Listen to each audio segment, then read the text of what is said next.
Eh bien les amis, je suis nul en français.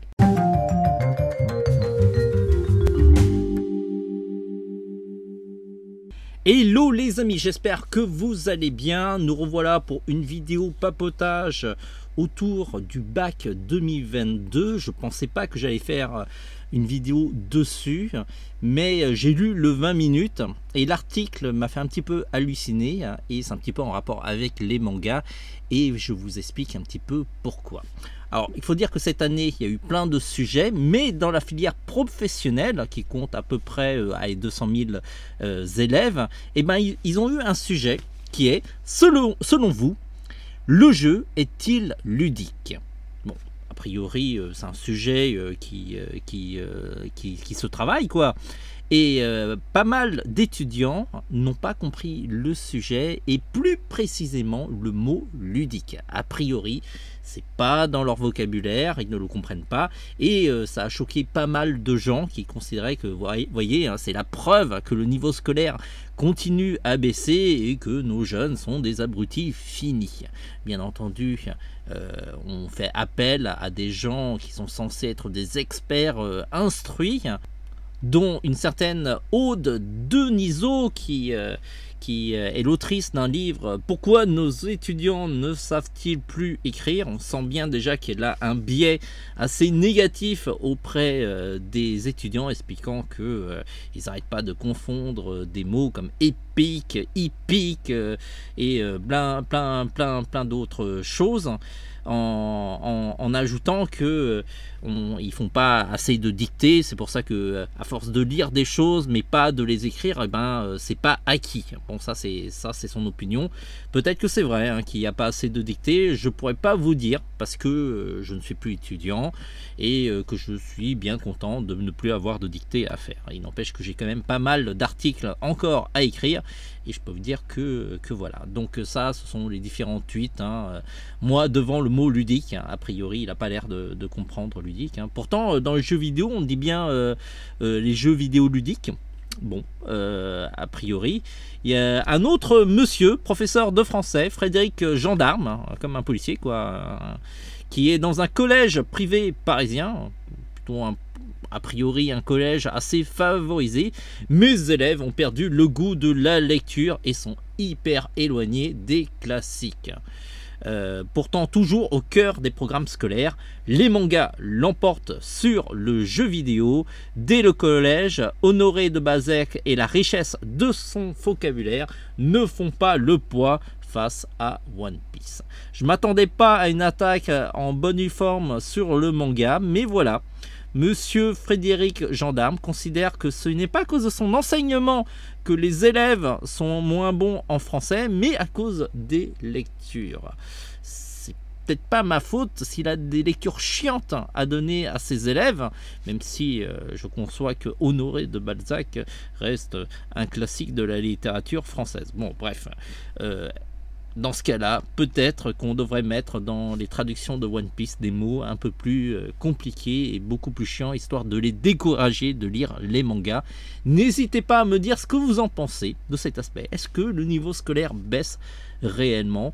Personnellement, j'en suis pas autant convaincu, hein, parce que parfois j'aide des élèves dans leurs cours et en effet il y a des choses quand même vachement plus compliquées. Ils ont un programme qui est de plus en plus dense et ils connaissent bien plus de choses. Non seulement ils doivent connaître le français, les maths, mais en plus les nouvelles technologies et plein d'autres choses qu'il n'y avait pas à mon époque. Donc je suis pas aussi convaincu que ces personnes un petit peu rétrogrades, que le niveau baisse réellement. Certes, certains acquis sont placés dans d'autres endroits, mais voilà.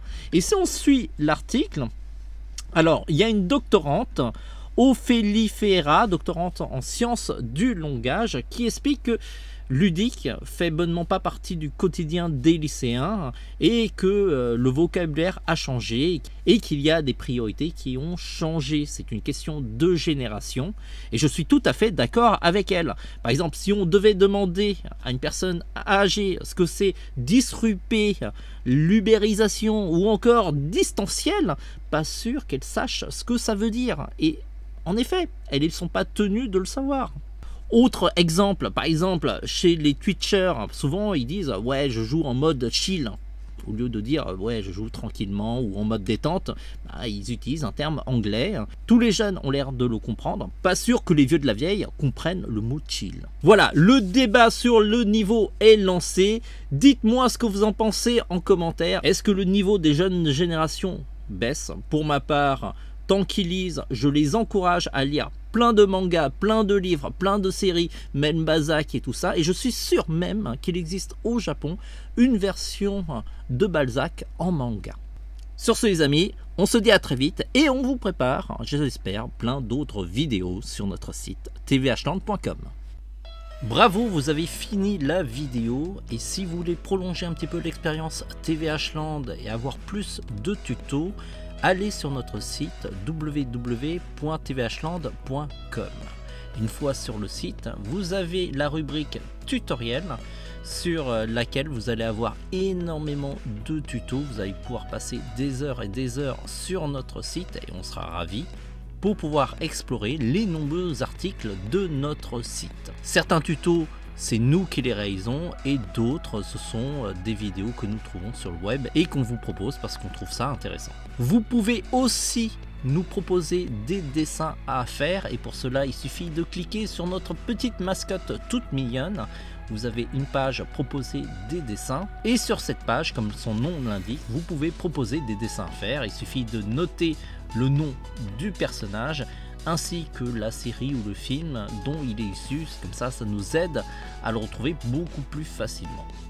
En dessous de ce formulaire, vous avez les propositions que les internautes nous ont proposées et pour cela, vous pouvez voter sur les propositions les plus intéressantes, ce qui nous donne une priorité et nous indique quels sont les dessins qui vous intéressent le plus. Un peu plus bas, vous avez les dessins qui ont reçu quelques votes et vraiment tout en bas, ceux qui ont reçu 0 vote, ce sont les nouvelles propositions qui ont été intégrées à cette page. TVH Land, c'est aussi une boutique de matériel d'art plastique et pour cela, cliquez sur boutique. Vous allez pouvoir, grâce à cette boutique, vous équiper en matériel de qualité et il y a vraiment de tout, du crayon, du papier, ainsi que d'autres produits pour faire de la BD, comme par exemple les plumes ou encore les trames japonaises. Vous allez aussi pouvoir vous équiper en outils de coloriage comme les feutres professionnels à alcool ou encore des crayons de couleur et de la peinture. On sera ravis de vous équiper dans votre créativité, tout comme de nombreux artistes amateurs et professionnels qui nous ont fait confiance. Et puis si avec tout ça vous n'avez toujours pas de quoi vous occuper, vous pouvez aussi nous suivre sur les réseaux sociaux. On essaye d'être présent un peu partout, Facebook, Instagram, Pinterest, YouTube et TikTok. On essaye de vous partager un petit peu les coulisses de notre site sur lequel on essaye de vous montrer un petit peu les coulisses et l'avancée des tutos qu'on va mettre sur notre site ainsi que tous les événements sur lesquels on participe comme par exemple les avant-premières ou encore les projections presse. Sur ce les amis, bonne navigation et vous savez, le dessin c'est la vie.